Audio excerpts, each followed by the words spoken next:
The Marinade. There's no O in Marinade. Let's try it one more time. Ready? 1, 2, 3. The Marinade. Marinade.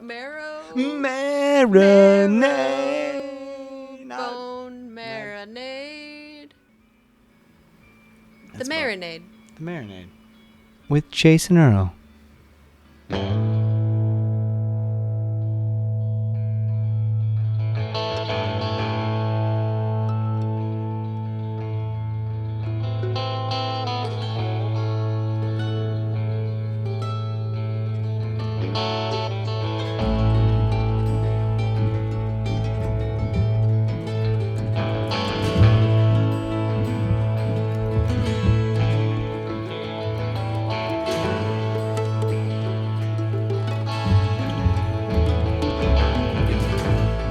Welcome to The Marinade, a free-flowing conversation about the creative process with creative people. Each episode, we welcome musicians, actors, comedians, authors, visual artists, filmmakers, anyone who creates art to talk about how and why we make stuff. This is episode 156, and our guest is Dave Wilson. Dave is the principal songwriter for North Carolina's Chatham County Line, whose outstanding 10th studio album, Hiyo, will be released on January 26th, 2024. The album was produced by Rachael Moore, and it sees the band taking a huge sonic leap that lands with grace. As you will hear, I've been a big fan of Chatham County Line for many years, and this was an honor. Everyone, my conversation with Dave Wilson.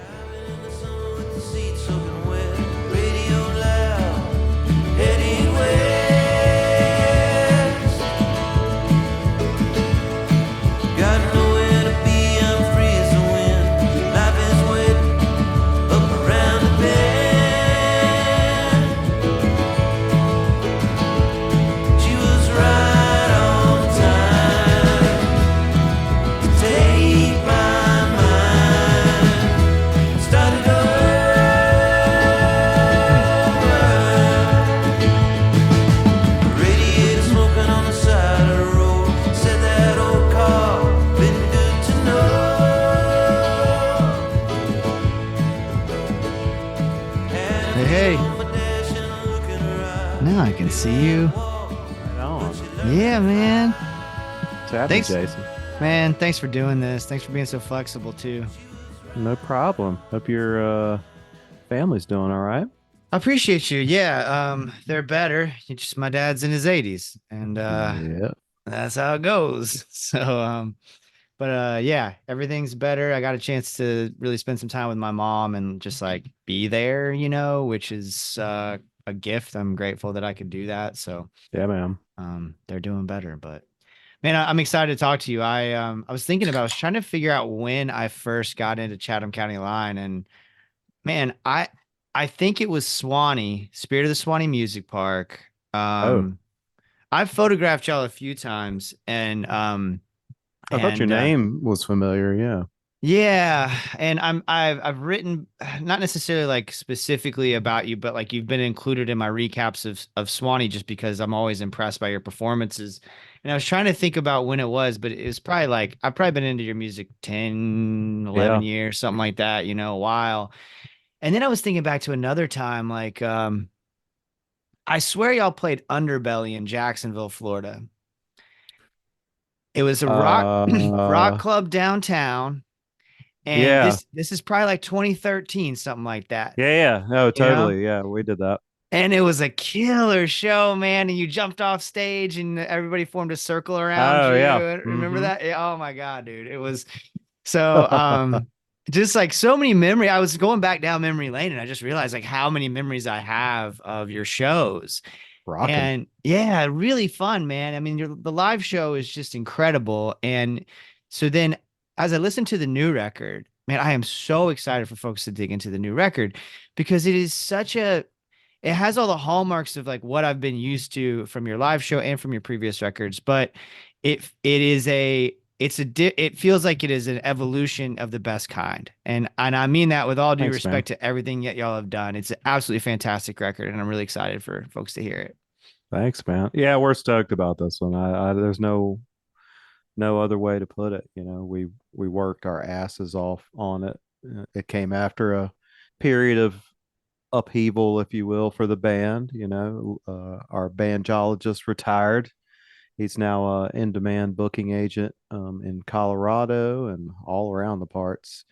And man, we retooled. We decided we wanted to travel down a different path instead of just recreating the magic we had before. We wanted Mhm. some new magic, and so started working with a drummer and plugged every damn thing in that we could. And finally, after did that for 6 months, then finally figured out a way that I could cover the bass on guitar and Greg could play pedal steel. So man, it's a whole new show. Well, I think it's interesting for folks who, a lot of folks listening to this will know your music, but a lot of folks won't. And so I think it's interesting to kind of talk a little bit about the history of the band and just sort of like the shows I've seen, it's the three of you around a microphone, I mean, Yeah, totally. it's, and then this is, this is not that. This is, as you mentioned, It's not that. there's so much more going on. But Yeah. I'd like to go all the way back if we can. I, I was listening to like Stillhouse earlier today, Oh and wow. yeah, and I was really digging it, and I was really into like to the records that I was listening to, and I was wondering just out of curiosity with you. So for folks who aren't familiar, like we're going back to the '90s now, Yeah, it's the 90s. and like what we used to call, I think what we would used to call alt country, right? Like back then, Uh-huh. and were you like running around with Kenny Roby and like the Whiskey Town folks and all that? Was that the scene that you were kind of traveling in? We kind of got there a little like on the tail end of the high times of that scene. But man, going to see Six String Drag at Sadlax and just crushingly good country rock show. It was a magic time for that. If you liked really any kind of music, Raleigh, Chapel Hill, the whole area was a hotbed, man. It's just really great. I find that it's so exciting to me to think about that time. I romanticize it because I'm just a little too young Yeah. to have like been into that. I was still I was more into like Outcast at the time and like, Hey, nothing wrong with that. no, no, definitely nothing wrong with that. And I was just discovering classic rock. I was just Yeah. starting to get into like the Who and Zeppelin and all this stuff. At the time. So I kind of missed that because I wasn't cool enough as a teenager to like be into six string drag. But I romanticized that period and I was wondering like I was curious whether you were like running around with all those guys doing bills with, like the drive-by truckers or whatever in the South. No, but I definitely caught the first Drive By Truckers, the rock opera show. They did it at a restaurant in Raleigh. And I remember that night, just the three guitar onslaught, just being, I mean, floored. Everybody had a PBR waving in the air. It was just this, well, I didn't even know it was happening. It was so crazy. Oh, that's awesome, man. All right, so those Stillhouse records I encourage people to go back and listen to because it's really good stuff. It was a little bit of discovery for me as I was preparing for this Thanks, conversation. man. Yeah, for sure. But then can you talk about deciding to go, quite the different direction? At and around the like I guess we're talking about late '90s now, Yeah. '99-ish. Yeah, 99-ish. It was Greg first was playing with Tiff Merritt, a country Mm, songstress in Raleigh area. And then I joined the band after the Bramble Rose album. We played gigs, we traveled, we toured, and that kind of led to Zeke Hutchins being the drummer for Stillhouse for a minute. The very early Stillhouse was just kind of like a bunch of drunks yelling at a wall. But we got a little skilled after working with Tiff for a while and playing gigs, and we just loved. I loved. I was in love with Graham Parsons. I was in love with that whole scene, Mm, all that great music. I mean, New Riders of the Purple Sage was like my Bible for mm. at some moment in time, um, and we were really into that.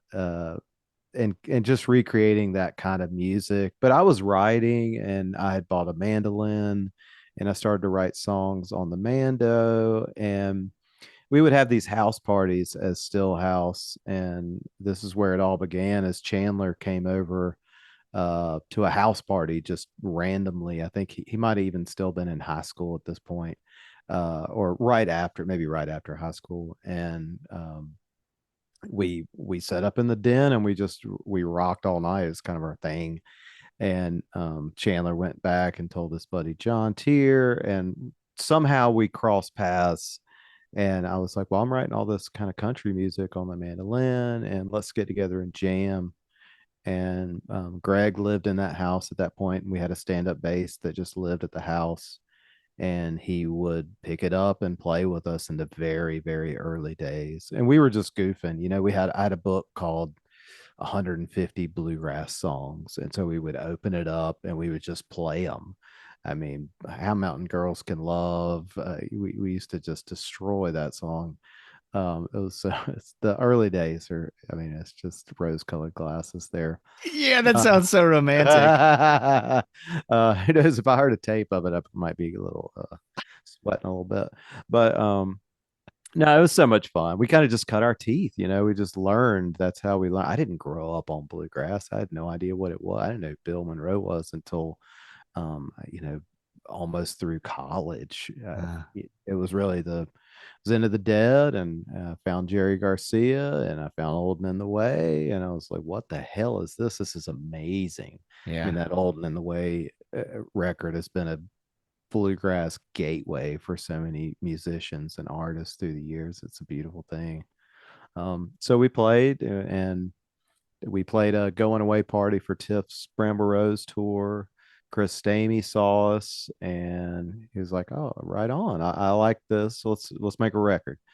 And so we made a record and just started making records. I think Tiff sang on that first record, um, and then it came to a point where we got a little too busy, and Greg and I had to step back from Tiff's band, and which was great timing because she was doing kind of more of a rock soul review kind of thing. And she had Brad Rice playing guitar with her for a good year, and Danny on Hammond organ. It was a rocking show. Um, Wow. that was good. That was good times. But CCL just kept motivating, and all of a sudden we're selling out big venues in Raleigh, and we're young and stupid, and we built a box that would fit on top of a Honda station wagon that the bass would fit in, and we drove to Colorado and started playing little gigs around there, and people really responded to what we were doing. And it was really the fourth album we made that really solidified what our thing was. We that's when I opened up um my collection of original tunes and was like, well, let's just do these rock songs that I'd written for Stillhouse. The Birmingham Jail and Chip Mhm. of a Star What were a song. two that we really dug into. And as soon as that banjo popped on Chip, it was like, oh, this totally works. And this is true. Finally, you're true to yourself. At the Mm. beginning, we were just trying to be the Del McCurry band, Junior, and Mm. I mean, they Yeah, just a small goal, yeah, right? Yeah, small yeah, aspirations. yeah, We are not Nashville Cats. yeah.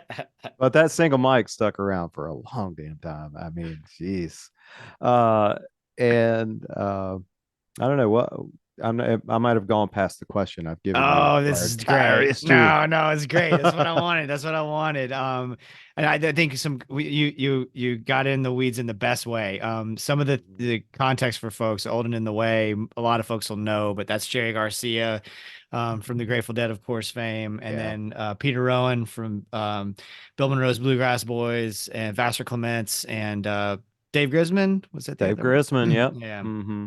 So, I mean, just legends in bluegrass music Yeah. and well, in music in general. I mean, Jerry Yeah. being Jerry, but really, really cool stuff. I actually had a chance to, this has been years, but Peter Rowan was going to be like the first episode of this show. Mhm. And I just didn't know what the fuck I was doing. And so the recording is just total dog Uh, shit. And I just had to scrap it. But he was like haven't he was talking about the tree frogs at Swanee and like all this mythical kind of stuff, that is one mythical dude. He's I, it's a special thing to be in his presence. Yeah, and I love the fact we actually share a booking agent with Peter, and we see him on the road sometimes. Nice. And like he is, I think his kids went off to college or something. He became an empty nester and was just he hit the road hard. It's like he's back, he's everywhere, and that's such a beautiful thing. I mean, I saw him, I think it was at Swanee a few years ago, just electric guitar, Peter, and he basically kind of did a blues set. It was really cool. And that dude, Yeah. he has no definition. He's just cool. He's got a lot of soul. Yeah, I mean, plays with all kinds of bands, and like it's Yeah. just wild to me. He's such a piece of musical history. I mean, Mhm. he's this pillar of American musical history that's just walking among us, and Yeah. just sort of it really is wild when I see him and get to see him live. Every time I never take it for granted. It's just really incredible. Yeah. So the fourth record, that's like, is it 2008 or is Oh it? yeah, that's 08. Okay, all right. So 2008, the fourth record. So you've been at it for a while by that point, and Yeah. and now you're kind of settling into your sound. And is there like a moment where you kind of realize that you kind of go, "Oh, this is us, or this is our identity," or was that sort of just you woke up and went, "Oh, okay, we're here." Like, was there any sort of Yeah. flashpoint or anything? But to be honest, it really was. We were at Chris Stamey's little studio in his backyard doing demo work for the fourth album, and I had sent Chip to the guys to learn, and so we're like, he's like, because it was Chris's idea. I had sent Chris a bunch of just demos of me jamming in the basement with Zeke and our buddy Jay Brown, and he was like, "Oh, what about this song? Let's do this song." And so I sent it to the guys. They learned it, and I swear we started it, and the first time Chandler played that banjo riff, it's like that's the moment that everything changed. Mm. We realized we could be true to ourselves and true to our inspiration, and not bow down to some sort of bluegrass playbook or whatever it is that was kind of prevalent. I felt like in the early O's where you kind of felt beholden to perform in a certain way or a certain Mm. style. But all those barriers are gone now. It's a you can do whatever you want as long as you entertain people and you get them smiling or laughing or crying or whatever it is. It's all fair game. Well, yeah, Dave, you're capable of making folks do all those things.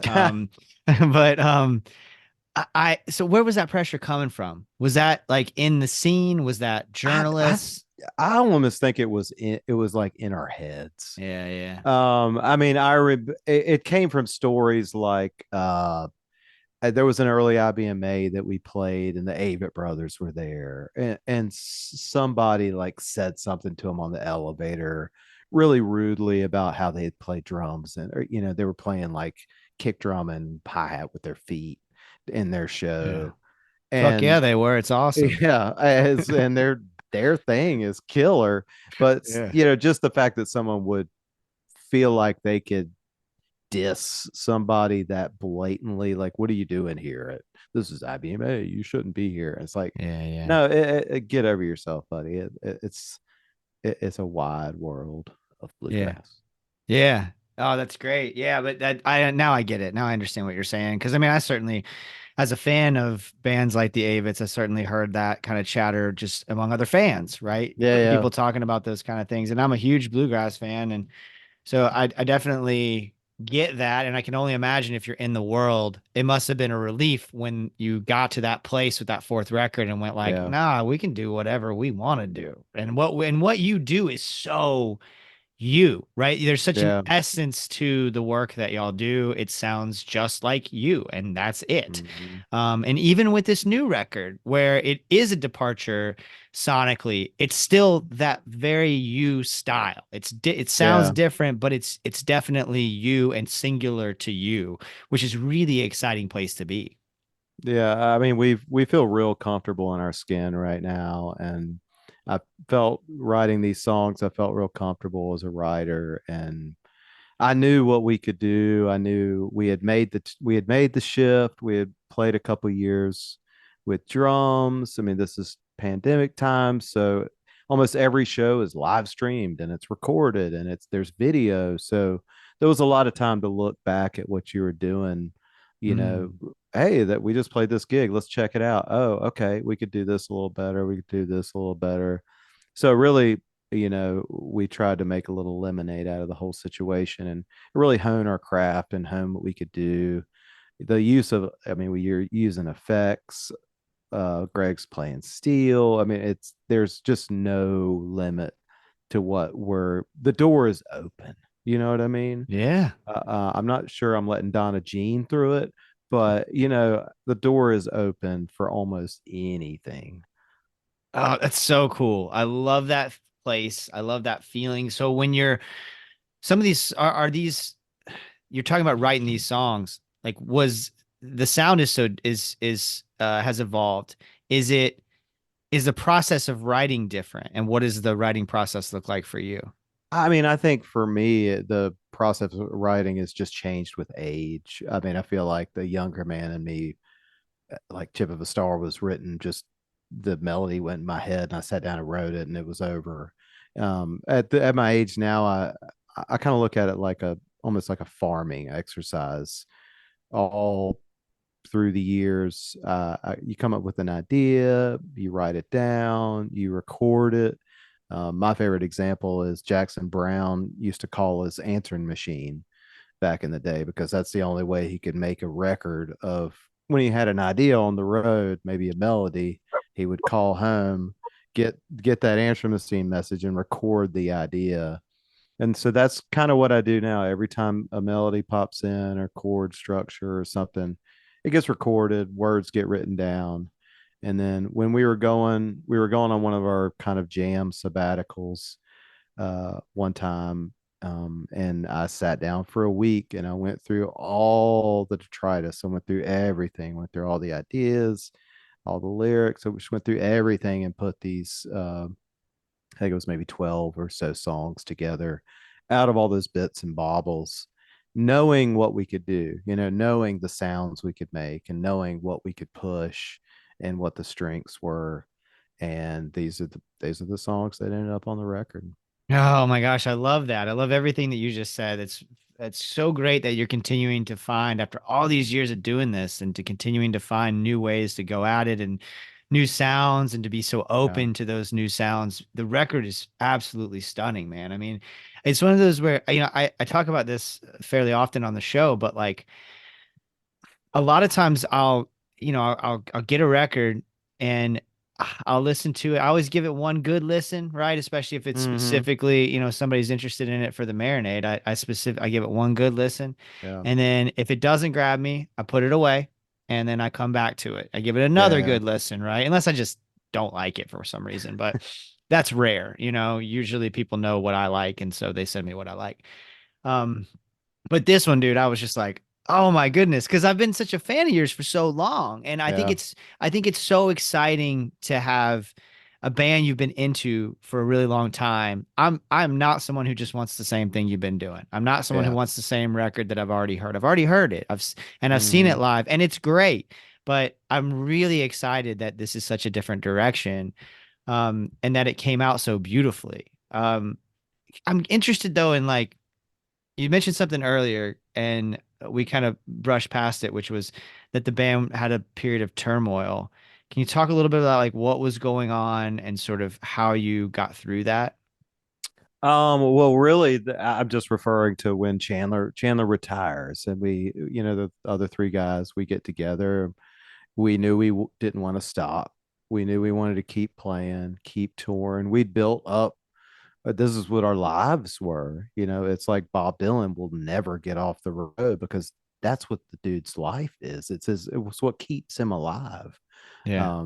We worked with Judy Collins. She does she does like 160 shows a year, and she's in her 80s. And, Amazing. you know, we're like, we get tired after, you know, we're like, oh, let's do maybe 70 shows this year. Uh, but you know, that's, you know, having families and stuff. Yeah. But we um we really just we kind of knew we wanted to go in a different direction. The Stillhouse thing was there. You know, we every December we play holiday shows that had drums, and she would play steel and keys and have an electric bass player. And so we had this side already, and we really wanted to make music that was akin to the music we listen to on the road when we're driving around in the band. You know, Hmm. we'll spend a little time listening to Earl Scruggs or something, but we don't. You know, we do it a little bit, but most of the time, man, we're listening to modern music. We're checking out what's going on. You know, it's a modern world. I love listening to fresh artists. I love listening to new music because, you know, that's part of the thing that I'm asking of people. I'm alive. You know, the Led Zeppelin doesn't record anymore. You can listen to them. They're great, but you're Hmm. not supporting live arts, and you're not supporting something that is someone of your generation that's giving themselves to art. And so I love that idea of keeping it alive, and you know, buying records that are new, supporting it, because it's really cool what people are doing in music. And there is so much freaking good music coming out right now. I just every time I turn on the radio, I'm floored by tracks I hear. I'm like, oh my god, what is this? I mean, people are putting together such disparate styles, and it's just, the world is kind of your oyster. But to get back to your question, so, you know, we looked at, the first thing we thought of was like, let's just get a drummer. You know, let's replace a one single head banjo with a five-headed banjo. Um, and because we've always loved that, it would allow us to stretch out a little more.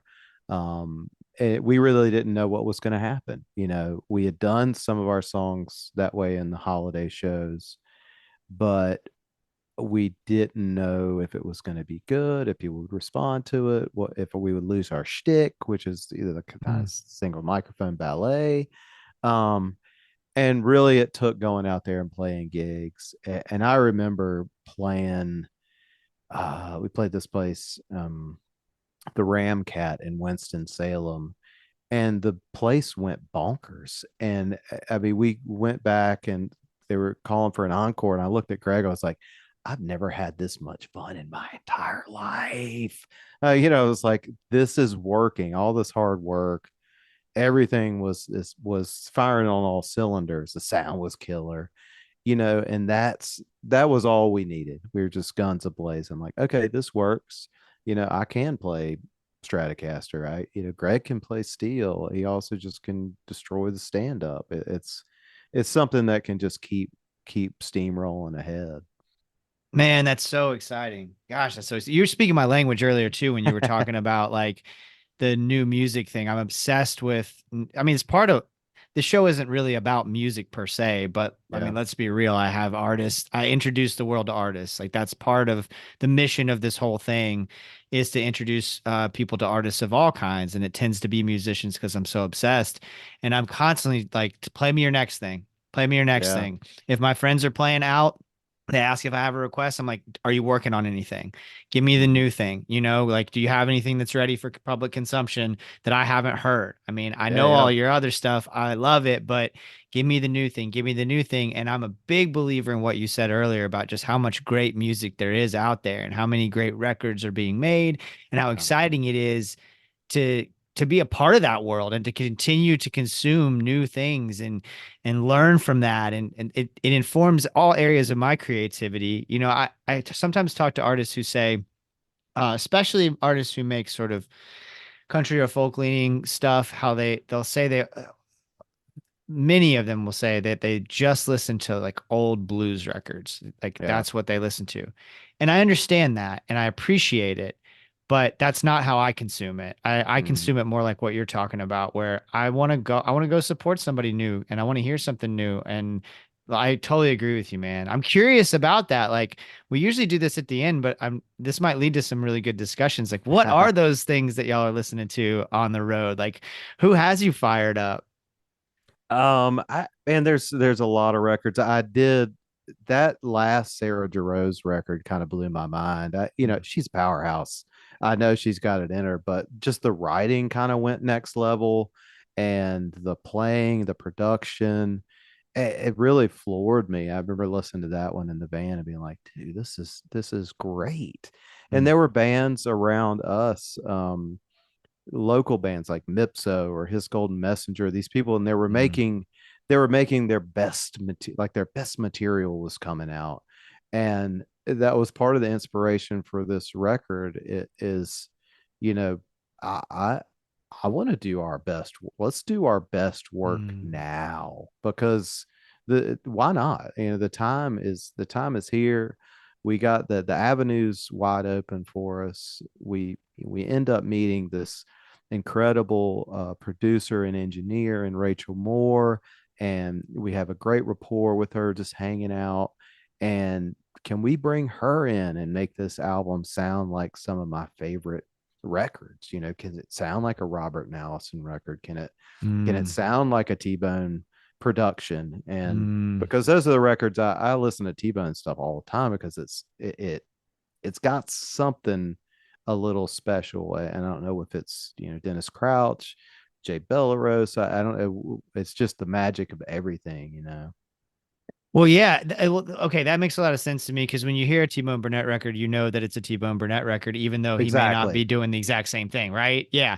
And I think that's kind of what that essence is what I was talking about earlier with you and what this Hmm. record sounds like is that it's not what you were doing before, but it is. It's like that essence to it. You captured that. It makes a lot of sense to me that T-Bone would be an inspiration. Like that Yeah. makes a ton of sense to me given what I hear, like the quality of it, the fact that it's there's such a an essence to it, Hmm. that is true to what you have been doing, but also is not just recycling the same things over and over again.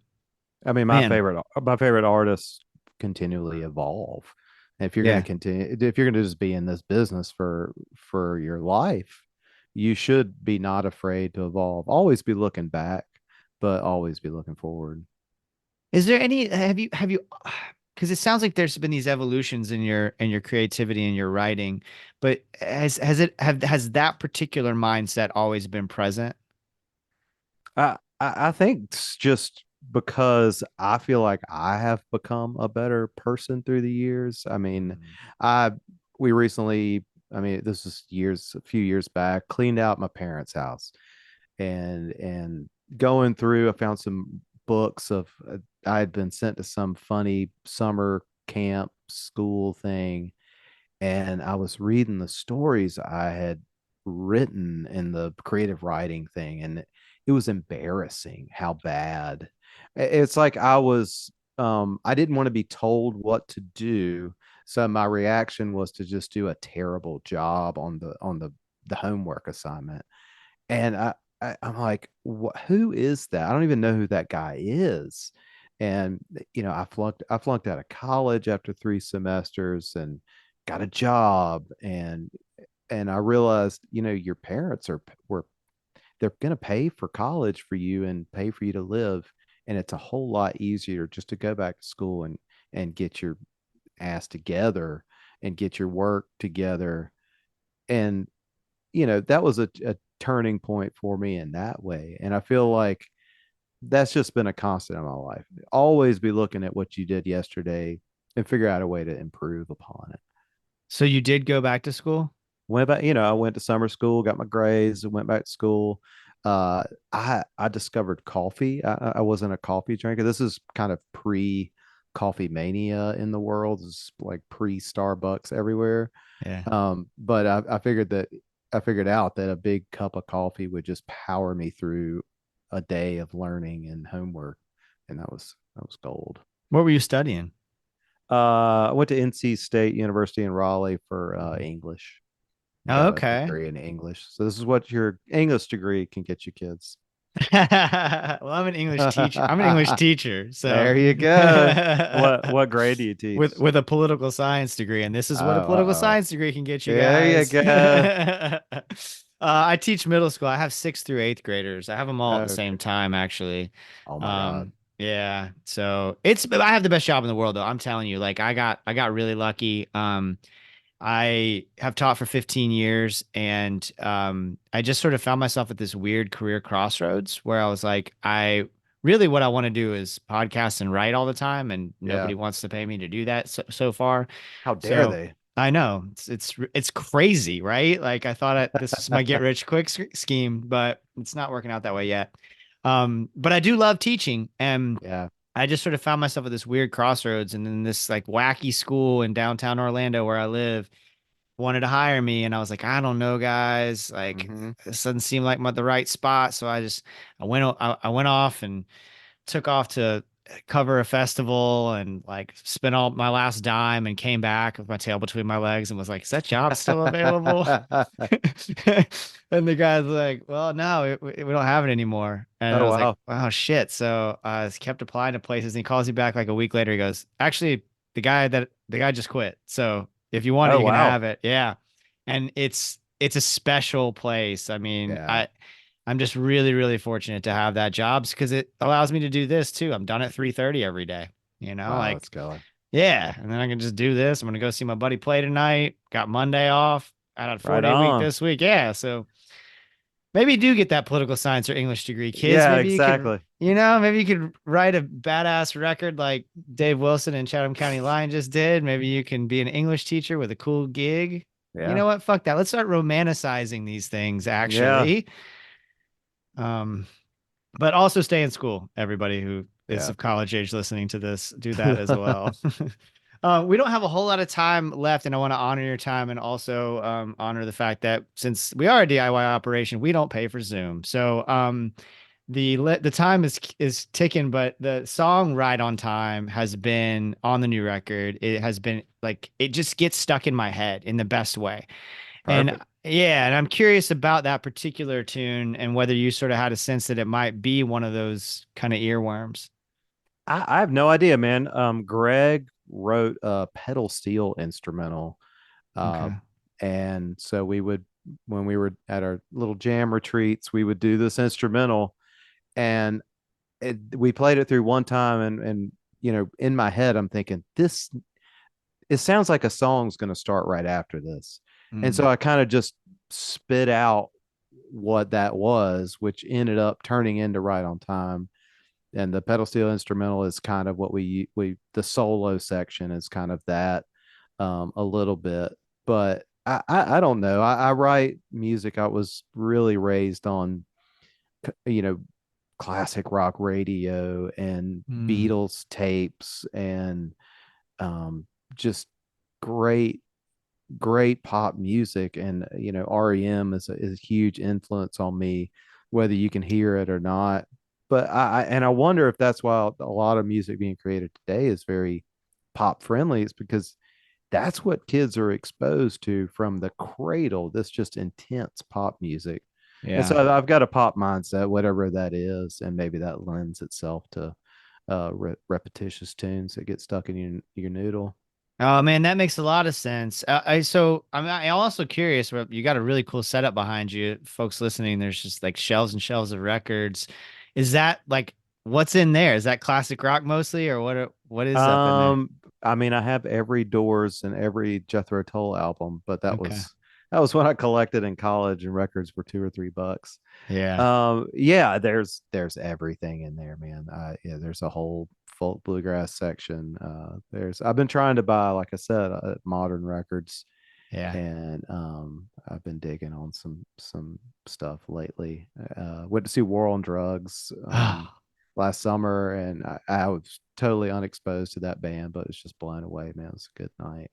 Yeah. No, I've never seen them live, but I am definitely a fan. I've missed them a couple of times. They come through Orlando surprisingly and Yeah. thankfully, but I haven't gotten to see them. But yeah, that's been I keep an inventory of my records. I think I'm at 342 or something Hmm. now. And like recently I've just been hemorrhaging cash buying records. Just like stopping in every That record happens. store. Yeah. I've gotten to the point where I just go to, if I see them in an antique store and they're priced, value priced, I might look, but otherwise I can't do $35 records Yeah. unless it's somebody, unless it's an artist I really want to jump out there and support and keep them on the road. Right. Yeah, I can't either, but I'm doing it anyway, Dave. That you do it. Man, I'm really excited for folks to hear the record, and it's just I'm really grateful for your time. Like I said, I've been a fan Yeah, man. for a long time, and this has been an absolute delight. It's really nice to connect with you, and I'm just fired up for folks to hear these tunes, and I'm so excited for you guys, and I hope to catch you out there on the road. Thanks, man. We're really excited to get this record out in people's ears and let them get into it. Thanks for Awesome. thanks for having me on the Marinade. Yeah, man, my pleasure. Have a wonderful night, Dave. Thank you again. I will, man. You enjoy that 4 day weekend. Listen to Bandways 4 day weekend, and that'll be All your right. Okay. inspiration I'm gonna music dial for dial it up tonight. right now. That sounds Do great. it. All All right, right. man. See you, See ya. man. Dave Wilson, y'all. Thank you so much, Dave. Thank all of you for listening. ChathamCountyLine.com for all things Chatham County Line. MarinadePodcast.com for all things The Marinade. Follow us on all the things. I mean, we are on pretty much every social media platform that I'm aware of other than Facebook. Subscribe and give us a 5-star rating on your podcast app. Go do that right now. While you're listening, please. It makes a big difference and costs so little of your time and effort. Tell a friend about the show. These are all free ways to support the Marinade. If you can swing it though, and you really like what we're doing, please consider joining our Patreon community. Just $2 a month.